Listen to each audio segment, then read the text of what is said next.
I've been editing videos for Lewis since February last year, and in that time we've put together about 44 long form videos that have generated around 2 million views.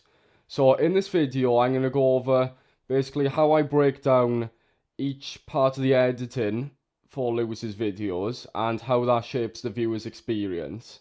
Okay, so first off I'm going to use one of his recent ones as an example, the Peak 60 video. And basically I'll play a little bit of the video, leave it run, and then after it's finished I'll basically explain what I've done for that particular part. I'm sure many of you know about ceramic keycaps. It's the one material that stands out the most in custom keyboards. Cerakeys first started with keycaps by themselves, which was already very interesting. They added glaze to it, which made the patterns and designs look a little cooler. They then proceeded to release a pre-built keyboard, which sounded amazing. But what I never expected is a case made out of ceramic with pre-built ceramic keycaps and Hall effect. Alright, so what I was going for in this intro is I wanted the keyboard to feel quite exclusive because it was something that hadn't really been done in the keyboard community up to this point, which is why I ended up using quite an elegant music track. And also, I mainly used close-ups of the keyboard because sticking to that point of it being exclusive, I didn't want to give away too much of what the keyboard looked like to keep that, mystery sort of vibe. And that's also the reason why when Lewis first opens the box, you'll notice that I blur it straight away, so you don't actually get to see it in its entirety. I used some archived footage as well from previous things that Cerakey has done, like, their keycaps and previous keyboards, just to show the progression of the company as a whole. And for that part, I also used a lot of sound design, you'll notice, like when the keycaps are falling on the table, which is a common theme you'll notice because it makes the video feel much more alive when you use sounds like this, rather than just leave it empty. It's just a way to add a bit more tension to the video. Let me introduce to you the Peak 60. For the first shot of the keyboard, when you fully see it, I ended up using this motion tracked text alongside the keyboard, which also had the same texture as the keycaps themselves, which I thought was pretty cool. And I added this just to make it feel a little bit more impressive, because not to say the keyboard wasn't impressive, but when you do a cool effect like that with the reveal of the keyboard, it just makes it come together as more of an impact on the viewer. First of all, the unboxing gave me a nice little surprise. I just thought it was a normal kind of lift up box, but when the Peak 60 started tilting towards me, I was like, whoa, that's actually pretty cool. You'll notice now how this part has slowed down quite a bit compared to the previous part. And that's because you don't really want to keep everything going really fast, because we've just come from a fast part. And that's when you want to go back to a slow part, because if you never have a difference between fast and slow, where you vary between those two, then you never really give the viewer a chance to relax. So if you're gonna create tension by building up to something, then you need to give the viewer time to relax by using, slower paced music or slowing the timing of the cuts, because that's what really allows the viewer to relax and take everything in that you've presented to them. Another cool thing you can do is you'll see here that when the box was actually being opened without it being blurred this time around, you'll see that I matched the two camera angles so it looks like it's one seamless movement rather than cut to the different angle, but it's at a different part of opening the box. And this just creates more of a dynamic sort of vibe where it feels like everything is come together as one, and it's not just you piecing clips together. It makes the viewer feel that it almost wasn't edited.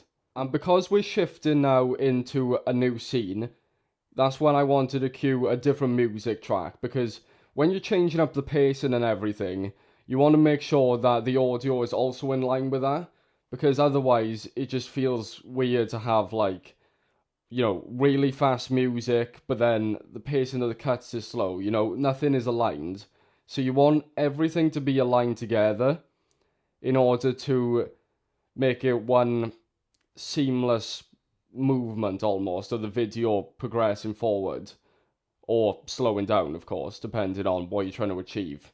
And you'll also notice that I cued the music as soon as the box starts opening and it starts folding out towards Lewis, because not only does it make the opening of the keyboard feel a bit more magical, but it's also not too predictable, because something a lot of editors do is they'll cue the music as soon as the footage cuts to another clip, which is, really predictable, and it's like, it doesn't surprise you in any way. Wait, that's so cool. The keycap puller is pretty nice though. I believe it's made for ceramic keycaps. Now, after Lewis said, whoa, that's actually pretty cool, I ended up using a part of the recording where he actually said it with a camera mic when he was first recording, the footage of him opening the box. And because it was on the camera mic and you could clearly tell that it wasn't meant to be part of the video per se, then it just made things feel way more authentic. And I mean, when you're trying to present something like a product or a keyboard, you definitely want to come across as authentic to your audience. First impression, it's exactly what I expected. With a case made of ceramic, it has a nice amount of heft to it. And on top of that, it's cold to the touch. Other than the keycaps being cold to the touch, the case also feels cold to the touch, which I believe some of you ceramic keycap enjoyers do kind of like that vibe. For this part where Lewis said the keyboard was cold to the touch, I knew that you couldn't really show that visually with any sort of B-roll, because, I mean, what you're going to do, stick a thermometer on the keyboard? It's like, you can't do anything with that. So what I ended up doing is I found this ice overlay, and then I slowly made the footage turn to a more blue color, and on top of that I add this like ice kind of sound effect where it feels like the footage is freezing up, kind of, like ice cracking kind of thing. So that just made it feel cold, even though the B-roll itself couldn't actually show that. So that's something you can definitely play around with. If you can't show something visually through the footage, then it's alright to, come up with some visual effects or something like that yourself. I also want to point out that for parts where Lewis is smiling a lot, I always try to keep those in, because it just makes the video feel a lot more authentic. Because to me, there's nothing worse than watching a video where someone's explaining something and it just feels like, either a robot is talking or it's just like a sleazy salesman. I mean, you really need to get that human feeling from the video you're watching, because, like I said, otherwise it just feels like you might as well be listening to ChatGPT walk you through the next keyboard that's released. I mean, it'd be no different. The Peak 60 hits every single visual target and highlights it really, really well. It's cold to the touch, the glazed keycaps shine from a certain angle. With the RGB backlight, it shines even more. And on top of that, the whole glossy sheen is on the whole board. Now, let's move on to sound. Here's how it sounds stock. As we are now getting closer to the actual typing test, which is always a big part of Lewis's videos. I mean, in the keyboard enthusiast scene, it's a huge part of the appeal of custom keyboards is that the keyboard sounds good, right? So being aware of that, I started to cut the clips a lot faster and use a lot more sounds, because I know that when we get to the part where Lewis says the typing test is coming up, then when the music reverbs out, it just makes us a lot more attentive to that moment. Like, it grabs our attention a lot more, because we've gone from really fast and then it's just slowed down suddenly, and that change in pacing really grabs your attention and allows you to really focus on what's going to be coming up next. It's not talky, which I kind of expected, because getting magnetic switches or any Hall effect gaming keyboard to sound talky is nearly impossible. I know Ceramic Keycaps is popular for creating that deep sound profile, but if they really wanted to go for a deep sound profile on a Hall effect keyboard, I think having an aluminum case with some really dense foam and maybe a PP plate or something, a little sturdier, but it would create a deeper sounding profile compared to other Hall effect keyboards. After the typing test, I ended up keeping the pacing quite slow afterwards because, like I mentioned, with the typing test being such a big part of why the viewer's watching, it's almost like you can treat it as a little reward for the viewer. So once they've had a reward, you want to then take your time to ease into the next reward. So you don't want to just keep doing reward after reward after reward because then they don't really get the time to enjoy the reward. So you can kind of look at the video like you get a reward, then you build up, then you get another reward, and then you build up to the next one, and you sort of just treat it like a kind of cycle. I did also include a custom graphic here for when Lewis said ceramic keycaps are really popular for THOC, because that wasn't something you could really show visually again through the B-roll. So by using a screenshot and then trying to replicate that and make a graphic out of it, at least you can show the view count, which clearly shows that ceramic keycaps being popular for people. But I do think the acoustics of this board is really interesting. It sounds nothing like any other Hall effect keyboard. If I were to describe the sound profile, I would say it's clocky. It's a good mix of clacky and thocky. It sounds clocky. So here now, you should be able to hear that the music is getting a lot more exciting. And that's because I want to support this idea that the keyboard is unique and interesting. You know, it's hard to really push that idea across to the viewer when you've got no music, right? Or you've just got really generic lo-fi hip-hop, which I know a lot of people like to use. But it doesn't really put the emotion across to the viewer unless you use a music track that's interesting too. Because of the way the music ended up being timed as well, it almost perfectly lined up with when Lewis said it sounds clocky. And because of that, I had to change some things around with the music and cut it a little bit to make it line up better. But it ended up cut into silence as Lewis said it sounds clocky. And because clocky, I mean, isn't really a word, he's just kind of stitched it together. I mean, it's clacky and thocky put together, which, yeah, is not really a word.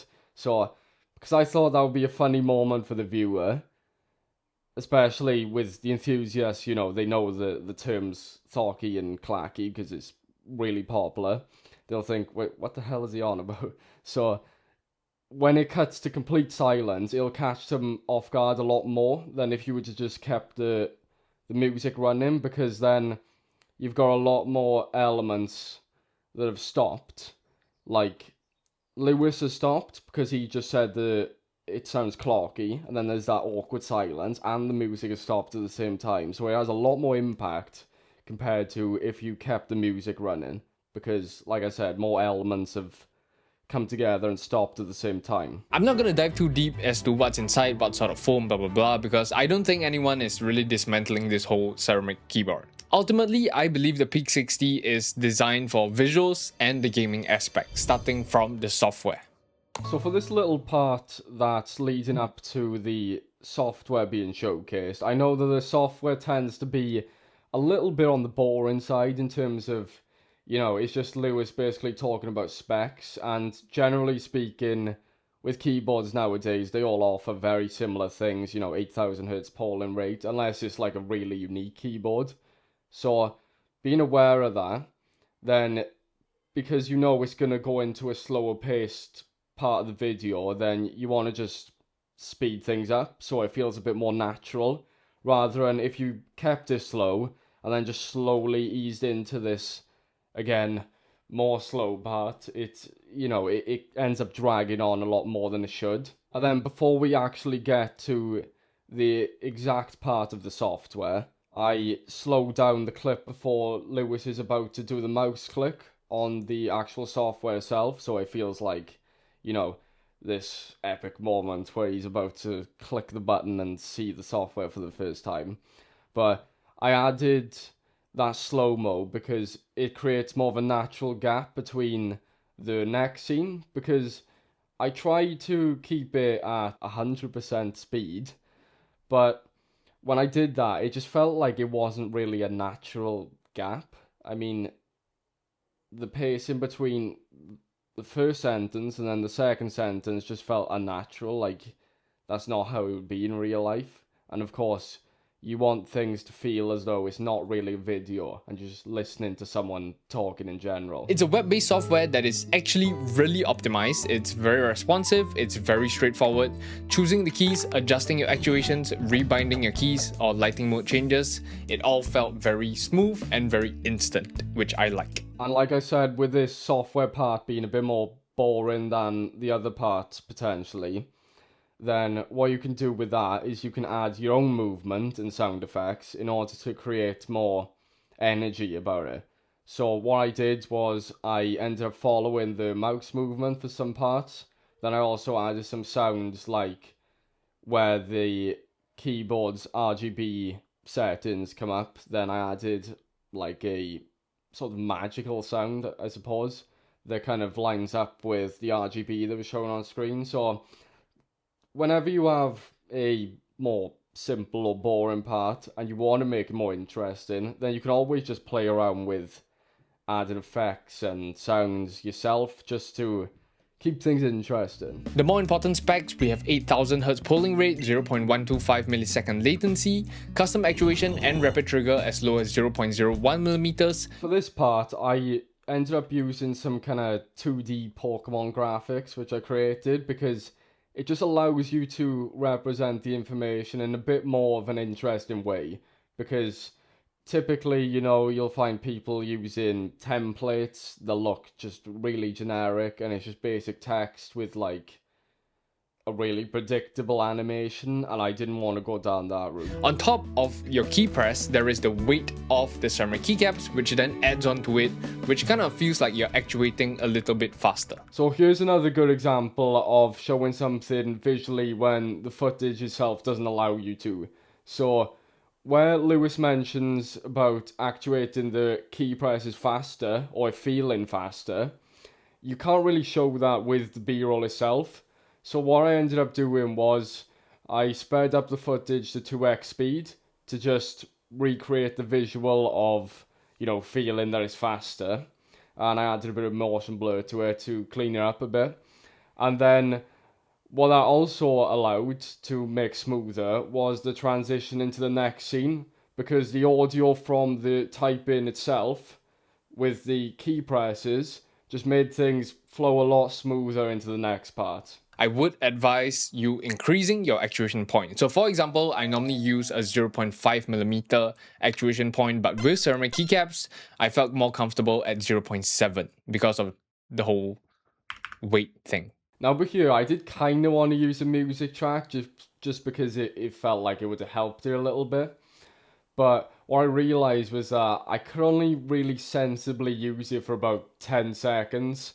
And with the music track being that short on the video, I felt there wasn't really any point.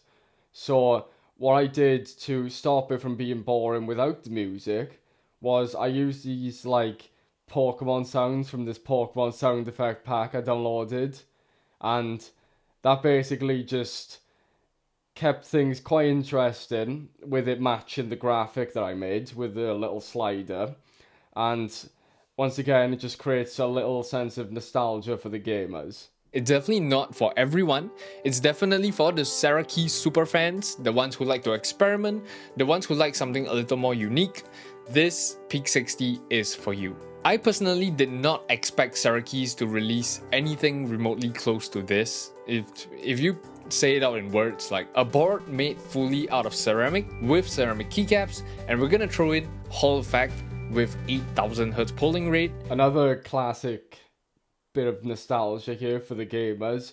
You'll know that if you've played, you know, the 2D pixely games, whatever you want to call them, whether that's a Nintendo game, a Pokemon game, they always have these like little type-on effects with when the, let's say the NPCs like say a bit of dialogue, they'll have it go onto the screen and it goes.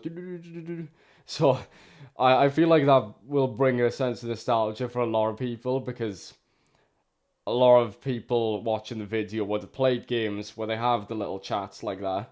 I know I got a sense of nostalgia from some games I've played in the past. That's crazy. That's unique. That's one of the most unique boards I've tried. And then there's the That's Crazy by Lewis, with the music cutting off just as he says it.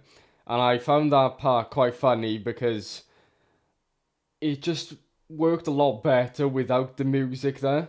I feel like if you left the music in, it wouldn't have hit as hard because you wouldn't have really felt that human emotion. So for bits like that, I definitely think it's better to leave it music free, just so people can see that genuine emotion, you know, on your face if you're the person recording. And then also it's up to the editor, of course, to decide how that should play out. So if you're interested, I'll have it linked down below. Comment your thoughts on the Peak 60 down below. Subscribe if you enjoy my content. As you can tell, I'm working on a video where I'm comparing the Razer Viper V4 Pro and the Super Strike X2. I'm so excited for the video. So subscribe. 80% of you are still not subscribed. It's free. This part at the end, now where Lewis's outro music has started to cue, is where I like to keep things short and sweet, because at this point in the video now, you've already seen the purpose of the video, and you've had your little reward, as in, you know, you've watched the typing test, you've seen everything there is to know about the keyboard, or whatever it is that's been reviewed. So the viewers got what they wanted, and now it's nice to just keep things as short as possible and to the point.